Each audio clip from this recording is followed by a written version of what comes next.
too skinny, too tall. Here's the thing about the insecurity.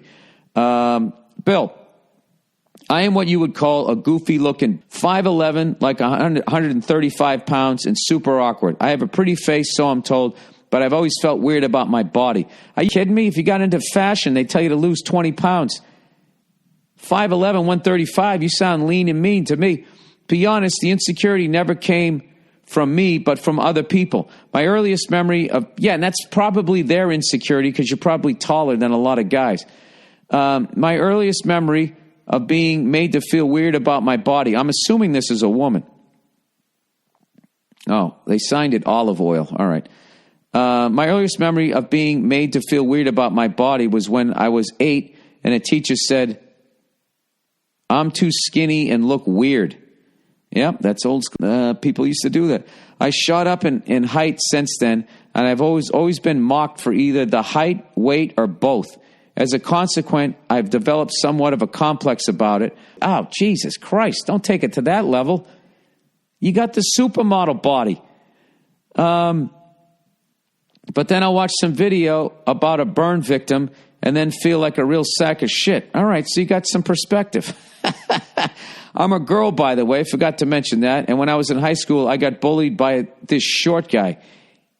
He said I was turning into a man once, and I honestly cried my eyes out. Oh, God. Because you know what it is? He's a little fucking runt.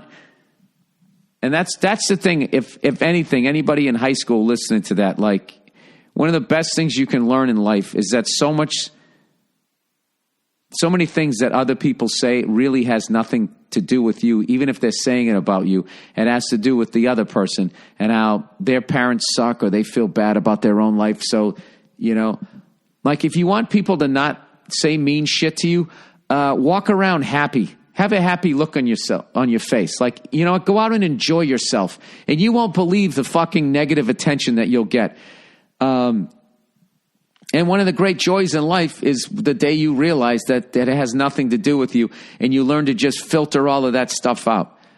You're 5'11", 135. I mean, I'm telling you, like,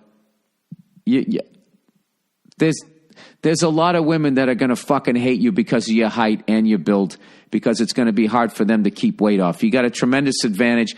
All the clothes you're going to put on, there's a reason why models are so tall and all that, because they look absolutely stunning in the clothes, and then they sell it to all the short fucking people out there. And then they never look right.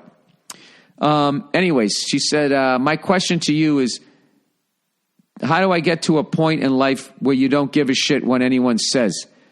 I get that I'm thin, but honestly, it's just the weight my body likes. I'm not unhealthy at all. I have no health issues, and my doctor isn't worried. Yeah, and the older you get, you're gonna look great. And all that little runt who made fun of you, there's nowhere for it to go except for his fucking man tits.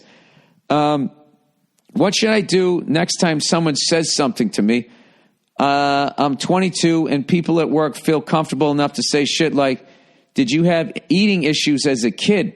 Jesus Christ, even a complete stranger who was asking for my help, no less, took it upon herself to tell me I look anorexic.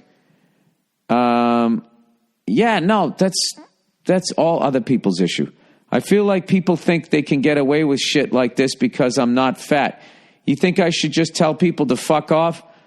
Only thing is, if I do, I'll be in an argument pretty much 1 to 2 times per week.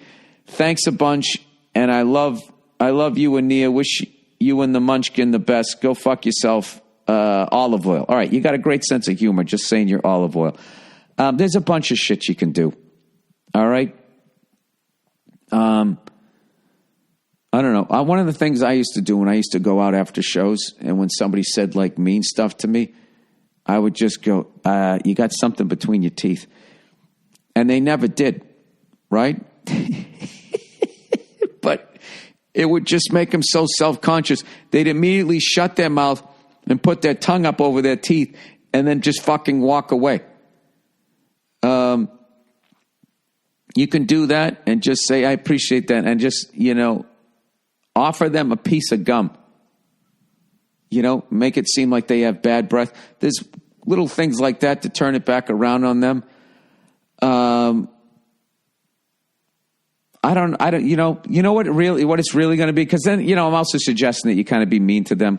What you're going to have to do is just, learn to like how you look. That's it. And just really know that that's all about them. Now, I know you're at work, but, if a guy said something to you, I mean, it's easy to be like, I recently heard that a lot of things that people say mean about you has nothing to do with you. It has to do with them. That's too long. Just be like, sir, are you saying that to me because you're actually concerned, or is it because your dick is the size of a fucking peanut? I don't know what the fuck. You can go with dick size. That's always good. All right, this is some old schoolyard bully shit. Just go with the obvious. They're going with the obvious on you. Oh, you can talk about my weight, then I can talk about that giant fucking potato you call a fucking nose in the middle of your face. You know it's going to keep growing. Your ears and your nose just keep growing. You're going to look like Jimmy Durante by the time you're 35. You don't know who the fuck he is? We'll look him up. Now, I don't know. I mean, I'm going to give you stand-up lines. You can't say them at work. If some woman said to you, are you anorexic? And just say, no, I just know how to push myself away from the table. There's that. You can do that. But I think it's really more important just accepting the fact that here's the thing. Your metabolism will slow down as you get older. You'll fill out a little bit more. And, when I was 22, I was a fucking rail myself. And now look at the beautiful bald Adonis that I am now at 50. I don't know. Look at me. I started losing my hair. I didn't go out and fucking, try to start moving shit around up there. I just said, fuck it. I shaved my head. I just am who I am. And, people call me a bald now and it makes me laugh. I actually take it as a term of endearment. I like how I look. And I'm not, I'm not a good looking guy, but I like it. I like that I look like a fucking freak. It's fun. And I actually enjoy aging. I bought this fucking old man sweater the other day, and my wife goes, what? You can't put that on. You look like you're fucking an old man. I go, I am an old man. Let me be an old man and wear my old man sweater, putt around the house, and fucking sit on the back porch smoking a cigar. Thinking of glory days. You're 22 years old. You got your whole life ahead of you. You're going to run into somebody who's going to realize how fucking beautiful you are. And I got to admit something. The fact that everybody gives you shit about the way you look, you're going to have a great sense of humor, and you're going to laugh a lot in life, and that's going to keep you young. So God bless you in your 5'11" body, 135 pounds, and everybody else can go fuck themselves. And with that, that's the podcast. And the rest of you can go fuck yourselves, and I'll check in on you on Thursday.